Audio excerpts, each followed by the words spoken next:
Now, Jon Flanders, a Central Labor Council member in Troy, New York, talking about economic conditions and anti-war organizing in upstate New York. And I'm from upstate New York, where, of course, the stereotype is a white guy with a pickup truck and a gun rack in the back. And I had that kind of a job, actually. I worked for the railroad, for the CSX Railroad. I'm a member of the Machinists Union, past president of my local, and I worked with white guys with pickup trucks. I wanted to talk briefly about contrasting the current period with that of that I experienced back in the late 60s and early 70s here in Boston during the height of the anti-Vietnam War movement. In those days, in the late 60s and early 70s, we had full employment. So the economy really wasn't an issue in relation to the war. I mean, you could literally walk out of one factory if you didn't like it and go into another one and get another job during that period. Manufacturing was still very strong. You could get a factory job easily. Many of my friends did. And you could leave it the next day and go grab another one somewhere. So therefore, there wasn't an economic draft. They had to use a real draft. And that's, of course, a lot of the driving of the anti-war movement during that period was the fact of the real draft that opened the eyes of people like myself to what was going on in the world and what the role of our government's foreign policy was. Today, things are quite different. In this century, we have a permanent, basically, recession or depression for a lot of people, and that has only gotten worse in the last period. Jobs are being outsourced, factories, of course, but also white-collar jobs. You know, the kind of people who never expected to be unemployed or destitute or homeless or whatever are now in that situation. There's just an article. You're a lot more likely to lose your job and be homeless and suffer some kind of even physical harm as a result of the economy than you are to be blown up by a terrorist somewhere. And we have to get that across to people. We have to cut through, about terrorism.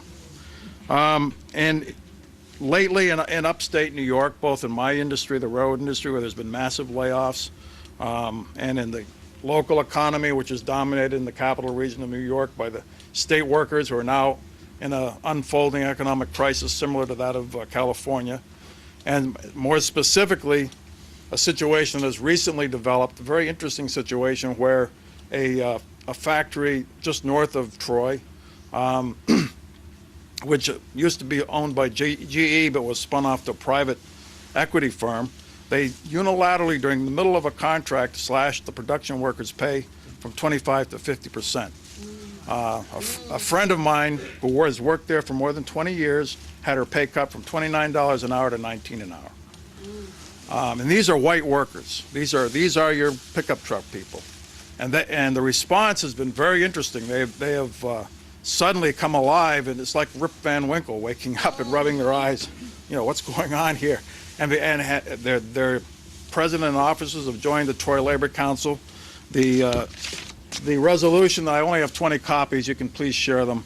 That we passed on a national labor march for jobs, peace, and healthcare justice was very much supported by these people. They had just joined the council last October. And it's really been something to see, a little glimpse of the most conservative group in the working classes, which is the predominantly white male workforce, waking up a little bit. And I think that is something we have to look for.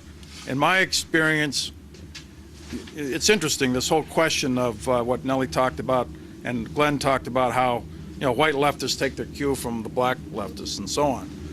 But in the larger picture, black workers tend to hang back, because I'm in the minority, as I've been told by many of them, and look for initiatives by the white working class.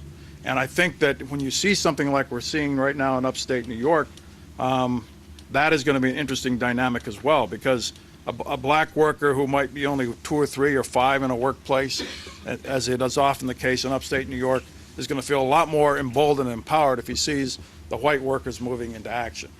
Next, an audio comment by Glenn Ford about the Patriot Act and President Obama.